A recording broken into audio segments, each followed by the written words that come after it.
kepada pemateri kedua, yakni Ibu Sari Saraswati MBD. Sebelum Ibu Sari menjelaskan materi, saya akan membacakan visi Ibu Sari terlebih dahulu. Ibu Sari Saraswati lahir di Jombang pada tahun 1987. Menyelesaikan studi pendidikan matematika pada tahun 2011 di STKIP PGRI Jombang dan Magister Pendidikan Matematika di Universitas Sriwijaya pada tahun 2015.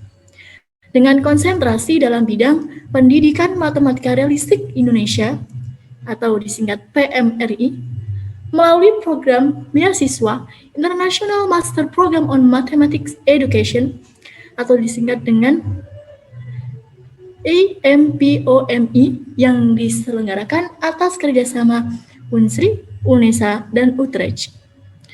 Sejak tahun 2015 hingga sekarang mengembangkan profesinya sebagai dosen pada program studi pendidikan matematika di Universitas Hasyim Asy'ari Tebu Ireng dan mempunyai pengalaman mengajar pada jenjang sekolah di MTS Salafiyah Syafi'iyah Tebu Ireng, yakni pada tahun 2011 sampai 2013, dan SMA Trend Science Tebu Ireng pada tahun 2015 sampai 2021. Selain itu, aktif menulis buku antara lain Matematika Strategi Pemecahan Masalah, Kalkulus Dasar Pendekatan Blended Learning, dan lain-lain. Di samping itu, aktif dalam menulis artikel ilmiah, bereputasi, serta aktif dalam berbagai penelitian bidang pendidikan matematika pada kompetisi nasional Hibah Ristek Diti tahun 2017, 2018, 2020, dan 2021. Baik, ini CV mengenai Ibu Sari Saraswati. Langsung saja kepada Ibu Saraswati, disilahkan. Terima kasih, saya sampaikan kepada moderator. Assalamualaikum warahmatullahi wabarakatuh. Waalaikumsalam warahmatullahi wabarakatuh. Selamat pagi untuk Bapak Ibu peserta webinar hari ini.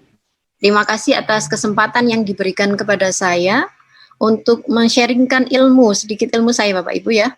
Jadi di sini hanya sekedar sharing kepada Bapak Ibu sekalian, karena saya yakin Bapak Ibu sudah expert ya, lebih expert pengalamannya, sudah terjun langsung di lapangan dibandingkan saya gitu ya.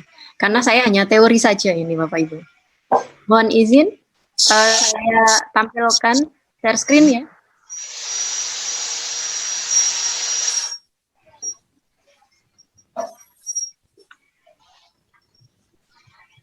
Apa sudah terlihat PPT saya? Sudah. Sudah, Bu.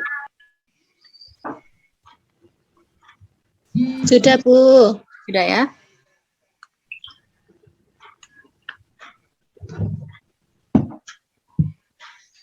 Jadi terima kasih saya sampaikan di sini. Saya ingin membagikan sekedar apa ya yang saya tahu ya Bapak Ibu tentang bagaimana cara mengembangkan soal HOTS-nya. Nah, berbicara tentang konteks pembelajaran penilaian abad 21, di mana pada pembelajaran abad 21 yang sudah disampaikan Bu Isya tadi, menuntut peserta didik kita untuk mempunyai keterampilan berpikir tingkat tinggi. Mereka harus mempunyai keterampilan berpikir kritis dan mampu menyelesaikan masalah. Nah, peserta didik kita memang dituntut untuk menguasai itu agar mereka bisa menerapkan ilmu yang diberikan di sekolah, ya, yang Bapak Ibu berikan kepada siswa, kemudian mereka terapkan di kehidupan mereka dalam menyelesaikan permasalahan yang mereka hadapi dalam dunia nyata atau kehidupan bermasyarakat. Nah, hal ini supaya ilmu yang diberikan di sekolah itu tidak hanya sekedar teori, Bapak Ibu ya, sehingga mereka juga mampu berpikir kritis, kemudian sebagai problem solver atau sebagai pemecah masalah dalam permasalahan yang mereka hadapi di masyarakat. Nah, untuk melatih ya, jadi untuk membekali peserta didik kita dengan kemampuan atau keterampilan berpikir tingkat tinggi, maka siswa kita perlu dilatih, Bapak Ibu ya. Jadi mereka perlu dilatih dengan mengerjakan soal HOTS. Nah, oleh karena itu, Bapak Ibu sekalian tentunya harus dituntut juga untuk bisa membuat soal HOTS-nya. Nah, sehingga di sini materi hari ini saya sampaikan kepada Bapak Ibu sekalian, mari kita bersama belajar mengembangkan soal HOTS dengan harapan nanti bisa kita terapkan kepada peserta didik kita sehingga mereka mempunyai bekal ya untuk menghadapi era abad 21 ini. Ya. Nah, menurut Bapak Ibu sekalian, sebelum saya sampaikan lebih lanjut tentang materinya, menurut Bapak Ibu, apakah soal yang sulit itu merupakan soal HOTS? Bagaimana Bapak Ibu? Soal yang sulit itu apakah merupakan soal HOTS ya? Belum tentu, Bu. Belum tentu ya? Iya, Ibu. Terima kasih Bu Belum Indah. tentu, Bu. Oh iya, Bu Fitri juga terima kasih. Jadi, nah soal yang sulit itu belum tentu merupakan soal HOTS. Nah, bagaimana bisa seperti itu? Mari kita coba kupas bersama-sama. Nah, soal HOTS yang ingin saya sampaikan hari ini, bagaimana cara pengembangannya ini mengacu kepada taksonomi Bloom. Taksonomi Bloom yang saya tunjukkan ini, itu adalah taksonomi Bloom yang sudah direvisi ya Bapak Ibu. Jadi ini adalah mengacu pada taksonomi Bloom yang dipublikasikan oleh Anderson dan Cradwell tahun 2001. Nah, di sini yang saya ambil adalah yang sudah direvisi, yang sekarang ini digunakan ya, di mana ada 6 level dalam proses berpikir berdasarkan taksonomi Bloom. Mulai yang paling bawah itu ada level remembering ya. Remembering itu berarti indikatornya adalah mengingat ya Bapak Ibu ya. Kemudian ada sebentar ya. Kemudian ada understanding. Understanding itu memahami. Kemudian pada level ketiga ada applying atau menerapkan. Kemudian pada level C4 ya, yang Bapak Ibu kenal mungkin ada C1, C2 sampai C6 ya Bapak Ibu ya. Jadi C kognitif ya, kognitif 1, 2 sampai 6. Nah, kemudian di sini ada C4 itu analyzing atau menganalisis. Kemudian tingkat selanjutnya ada C5 itu adalah evaluating atau mengevaluasi. Sedangkan level yang tertinggi itu adalah creating atau menciptakan atau mengkreasi ya Bapak Ibu. Jadi di sini taksonomi yang kita gunakan ya, kita mengacu pada taksonomi Bloom revisi dari Anderson dan Cradwell. Nah, dari sini Cradwell itu juga membagi dimensi pengetahuan ya. Dimensi pengetahuan kognitif itu menjadi 4 Bapak Ibu. Mungkin Bapak Ibu juga sudah mengenal ini ya, jadi saya mengingatkan. Jadi dimensi pengetahuan berdasarkan ini Kemendikbud ya, tahun 2018 itu bahwasannya ada 4 dimensi. Yang pertama adalah dimensi pengetahuan faktual, di mana kalau pengetahuan faktual ini yang paling dasar, yaitu berkaitan dengan elemen-elemen dasar yang perlu diketahui oleh siswa sebelum mereka ke pemecahan masalah, gitu ya. Jadi mereka dikenalkan dengan simbol-simbol, kemudian baik itu simbol secara verbal atau non-verbal, kemudian dikenalkan dengan tokoh-tokoh, misalkan kalau di matematika itu ya, tokoh-tokoh matematika, kemudian tempat, tanggal dan sumber dan sebagainya, itu berkaitan dengan pengetahuan faktual. Nah, selanjutnya Bapak Ibu ada pengetahuan konseptual. Pengetahuan konseptual ini berkaitan dengan konsep-konsep ya Bapak Ibu. Konsep-konsep kalau di matematika ya, konsep itu berarti nanti bagaimana formulanya, kemudian teorema dan sebagainya itu ya. Itu berkaitan dengan konsep, pengetahuan konseptual.